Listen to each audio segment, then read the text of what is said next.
Well, that was a good win for us. Jeff's done a really good job here at Pitt, and once again, I think he's got a really good team. Henson was unbelievable in the second half. Really hard guard for us. But I'm proud of our guys. I thought our guys played well. Offensively, we executed a lot of things in the second half. I thought defensively we did some good things in the first half and forced them into some tougher shots, but they had some tough shot makers, and that's something that they can do. So, again, proud of the way our team competed. To get a road win in this league is significant, and certainly happy to do it here. Questions for us? What was the plan to handle Pitt's guards in this game? No, just we know they run a heavy ball screen offense. Carrington is an elite player in terms of not only scoring but passing.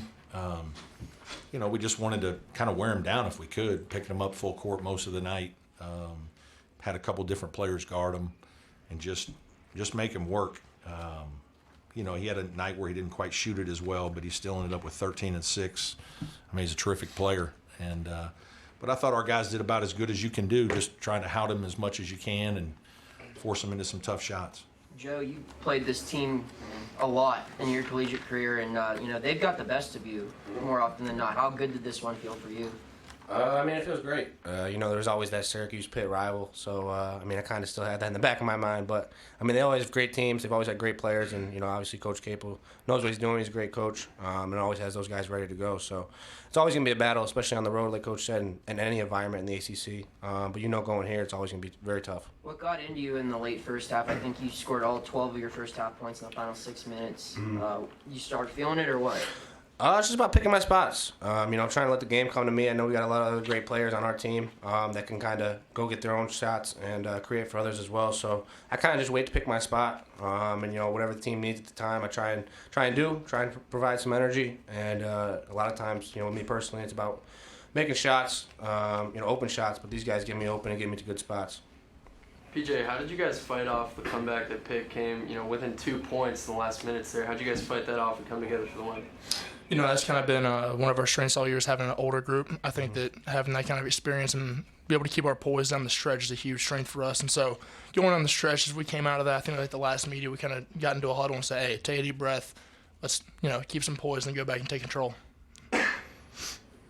Coach, can you comment on that same notion? A 7-0 run responding from a 2-point deficit is pretty impressive. Yeah, it is. We have a lot of good players. I think at the end of the day, you try to put your guys in good positions, and then they've got to make plays. And I'm fortunate that these two guys, Chase didn't play quite as well today. Ian was a monster again on the glass. I just think we executed a lot of what we do very well. We came out. They switched to zone for one possession. We had a little set we ran that knocked down a three that was really good. I just give our guys a lot of credit. They've been through a lot of games. These two guys have played a lot of ACC games, and so if we can keep finding ways to put them in positions to be successful, more times than not, they're going to deliver. Coach, how has Joe been able to fit in so quickly with you guys and bring leadership to the table this early in his Clemson career? Well, he's a good player, number one. Our guys have a lot of respect for him because we've competed against him for 4 years. And then he's been a great teammate. I think that's equally as important when you're a grad transfer coming into a team that was successful last year. We won 23 games. Chase and PJ and Ian and all those guys were, heavy minute starters for those teams. Joe's come in and really just tried to fit. He knows that some games are going to be games where he gets a lot more shots. Other games it might not be because of the way he's being guarded. He's a team guy. We talked about it during the recruitment. He said he just wants to go somewhere where he has a chance to win and be around good players and good people. And certainly we feel like we have that at Clemson, and he's certainly that. Anybody on Zoom have anything before we wrap up? Brad, this is Larry Williams. I think you said earlier this week or last week, I guess, that this is the most unselfish team you've ever had. How critical is that in an environment like this where that really sort of can come forth and be a catalyst? Yeah, it's a lot like last year's team was really good that way too. I think we have skilled players who are very willing to share the ball. And so when they are trapped or, when they see a guy that's open or has an advantage, they're going to, they're very willing passers, and they have the skill to, most of the time, to get the ball where it needs to go.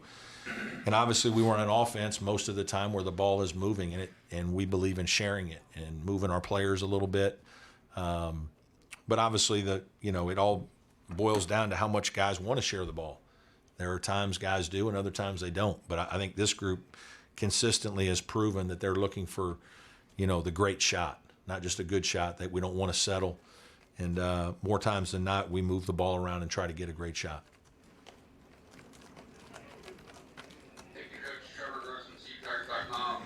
Chauncey played, I think, about 30 minutes today. You're going to kind of shifting your personnel a little bit game by game, depending on opponents. How good was it seeing him play the way he did today? Yeah, he got us off to a good start, making a couple shots, and he's an important player for this team right now. Jack Clark is, still struggling physically and really couldn't do much during the Bama game, and we've just decided we need to shut him down for a little while. Alex Hemingway, unfortunately, has gotten hurt again, and so we're down to 9 players, and he's really our one big wing. And so it's a great opportunity for him. I think he's improving, and we're trying to be patient with him, but at the same time make sure he understands that there's a tremendous sense of urgency, and that he has to play at a high level now, and we believe in him and think he can do it. Ian had another monster game on boards, 17 rebounds, 7 offensive rebounds. I think you were the beneficiary of a couple of those offensive rebounds with 3-pointers. How excited do you get about those opportunities when the guys can take it back out to you? Yeah, I mean, those are the ones as a shooter, especially that you kind of hunt. And when you have a guy like Ian, RJ, PJ, and all the other guys down low who can go on the offensive glass and kick out threes, it makes your job a lot easier. So, I mean, Chet's been doing that all year. We see it in practice every day. We see it in the games, obviously. But he's kind of found something there where, it's something he's really good at, and he's doing it to the best of his ability, especially as a late.